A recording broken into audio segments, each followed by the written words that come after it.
Hello, everyone, and welcome again to another short video of mine. Um, as usual, I will update you all in regards to the current situation in West Papua. Um, Before that, I would like to take this opportunity again to thank all our supporters, all our friends, wherever you are, for your continued support towards the struggle of the West Papuan people. And without your help and support, the struggle of West Papuan people wouldn't have come this far. So I would like to take this opportunity on behalf of the OPM leaders. I would like to thank you for your continued support, love, and prayers towards the struggle and the people of West Papua. So today I will talk mainly about the appeal by the West Papuan leaders towards the Indonesian government, and I'm pretty sure most of you would have seen the videos by or the interviews by done by some media in Indonesia, which was where they invited the West Papuan leaders like Mr. Jeffrey Bomanak, and Sebi Sabon and others. But basically, our two key OPM leaders, Jeffrey Bomanak and as the chairman, and OPM TPNPB spokesman, the TPNPB OPM spokesman, Sebi Sabon, where they've made their stand clear, and they've appealed to the Indonesian government to hold a peaceful roundtable negotiation, so that which can be mediated by a neutral party, so they can come together and talk about how to release the current hostage, which is the New Zealand pilot who is currently being held in West Papua. So that's the stand now, and that's the road where the West Papuan leaders have taken. Like, they've appealed to the Indonesian government, especially President Jokowi Widodo, to engage in a peaceful negotiation or dialogue with the West Papuan leaders, to be mediated by a neutral third party, so that they can reach a resolution in regards to the hostage, or the pilot from New Zealand who is currently being held as hostage in West Papua. However, the approach taken by Indonesian government is not, it's not well received by the West Papuan leaders. Like, instead of engaging in a peaceful dialogue and negotiation in order to resolve this hostage crisis in a peaceful manner, where the pilot can be released to his family, the Indonesian government is engaged in conducting military operations in the highlands of West Papua, especially targeting those regions whom they believe where the hostage is currently being held. So from what we have seen now, these military operations has not achieved anything. However, it's resulted in people being killed, uh, families and civilians being displaced from their homes. It also has resulted in about 16 or 15 Indonesian security forces being killed by West Papua National Liberation Army. So I think the approach that taken by the Indonesian government, especially its military, is wrong, and you can see the result is you can see the Indonesian military, especially its elite Kopassus soldiers, about 15 of them got killed in West Papua. So um, they cannot blame others. They cannot blame the West Papua National Liberation Army, or they cannot blame the New Zealand government for these deaths that have occurred. They have to blame themselves. They have to blame the Indonesian military commander who has made the wrong decision in sending those security forces to West Papua, when the West Papuan leaders have made their stand clear that they've appealed to the Indonesian president, asking him to have a roundtable negotiation or dialogue so that they can talk about the how to return the hostage back to his family. However, the approach that has been taken by Indonesian military, especially the government, yes, it's not achieve anything. So what we've seen is we have seen Indonesian military personnel being killed in West Papua. So again, we would like to appeal to the Indonesian government, especially President Jokowi Widodo, to respect the right of the New Zealand pilot who is currently being held as an hostage in West Papua, and the stand by the West Papuan National Liberation Army and its spokesman and the chairman that they've already made a public statement where they want this issue to be addressed in a peaceful manner, and that is through having a roundtable dialogue or negotiation, so that both we can all sit together to find a peaceful resolution to this hostage crisis. So at this stage, we're still waiting for Indonesian government to consider this the appeal or the request by the West Papuan leaders.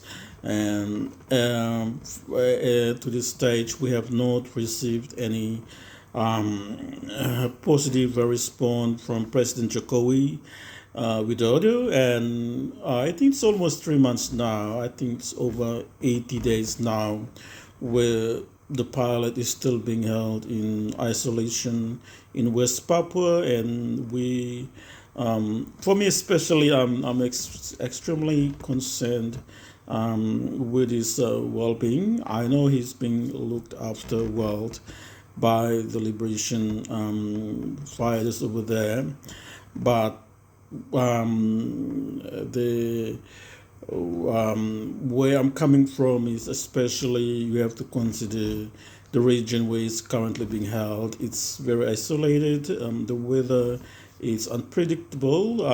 It sort of changes every now and then, and that's why you need to be somebody that has lived in that area to be able to adapt to the condition over there. So that's where I come in, and I'm a little bit concerned if the process of dialogue, especially the appeal that is made by the West Papuan leaders, it seems like the Indonesian government is not willing to sit down and with the West Papuan leaders to find out a way we can handle this issue in a friendly manner, and that is through negotiation and dialogue, so that we can come up with a resolution. So we would like to appeal again to our international friends, UN especially. At this stage, Indonesian officials would be going around and lobbying, or maybe in UN would be giving a update on West Papua. We would like to again remind the world leaders that you cannot trust the Indonesian leaders these days, and also its media. they're not reporting correctly on what's really happening in West Papua. So you will have to be very cautious when an Indonesian leader or the government is, telling you about or updating you on the current status of the of West Papua, especially the current special autonomy law where they've implemented, which again goes against the wish and the desire of the West Papuan people. They've actually rejected those special autonomy law, the revised special autonomy law, and also Indonesian government's illegal program again called DOB, where they've created another 4 new provinces, which is against the wish and demands of the West Papuan people. This is not what the West Papuan people want. This is being forced upon them by the central government in Jakarta. So it's more like Jakarta is trying to maintain its illegal occupation of West Papua. So they kept on coming up with all these different ideas, the plans, so that they can hold on to West Papua when I think that is what we've seen is that is the last and final attempt to hold on to West Papua by creating these new provinces, when in reality the people of West Papua have rejected those plans and also rejected the revised special autonomy laws. Everything is being forced upon them by the central government in Jakarta. So we'd like to remind the international community that they need to force the Indonesian government to open the access for international media and also for UN human rights officials to visit West Papua, because this is one of the important visits that UN needs to make immediately to visit West Papua. And Indonesian government has since delayed this visit since the request was first made in 2014 by the previous human rights commissioner. So, and then he was replaced by Michelle Bachelet, and again the request by Michelle was never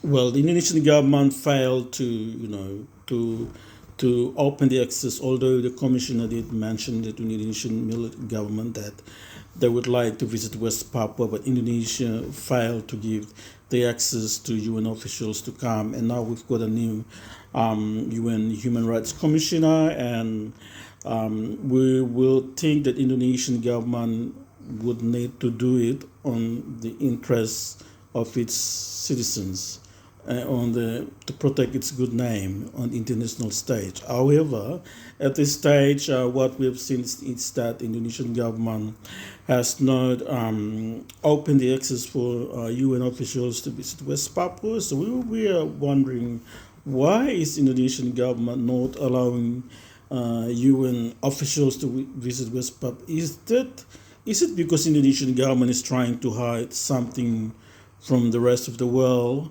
And this is the question that we need to ask the Indonesian government. And I think the visit would require more international pressure from all the countries, so that Indonesian government would be able to open the access for UN officials to visit West Papua, so they can make an assessment of the country, West Papua itself, and present the report back to United Nations, because it's so important that the UN visit West Papua immediately, because past human rights violations, massacres that have happened in West Papua haven't been addressed by the Indonesian state. So it is very important that UN officials make this visit to West Papua immediately, so that they can make a report on the current situation on the ground. And also would like to remind also the international community in regards to internally displaced civilians in West Papua. Right now, the number has increased between 60 to 100,000. There's people being internally displaced because of this ongoing liberation war between the West Papua National Liberation Army and the Indonesian security forces. So it's mainly centered in the Central Highlands of West Papua.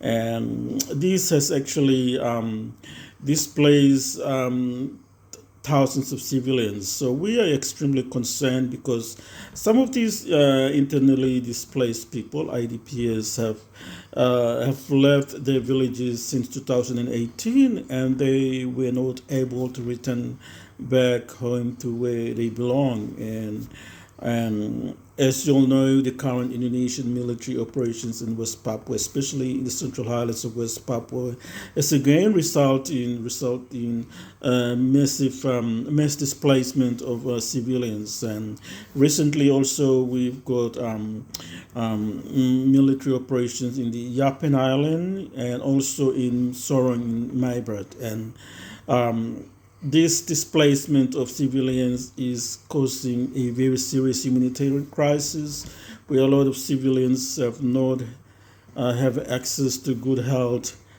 drinking water and food. And also we've seen cases of women giving birth to children prematurely, and this has resulted in death of newborn babies. They were not able to access the proper healthcare facilities. So there's a lot of things that are happening that really needs the attention from the international community. They really need that assistance from the international community. So we would want United Nations to visit West Papua immediately, so a lot of these issues can be addressed. So anyway, thank you so much. This is just an update in regards to West Papua, and as usual, we will continue to update on the latest information, and I'll let you all know. But in the meantime, keep praying for our people, and I know one day West Papua will be free, because it is the will of God that every race, every human being must be free from all types of oppressions and suppression. So once again, thank you for your time, and God bless you all.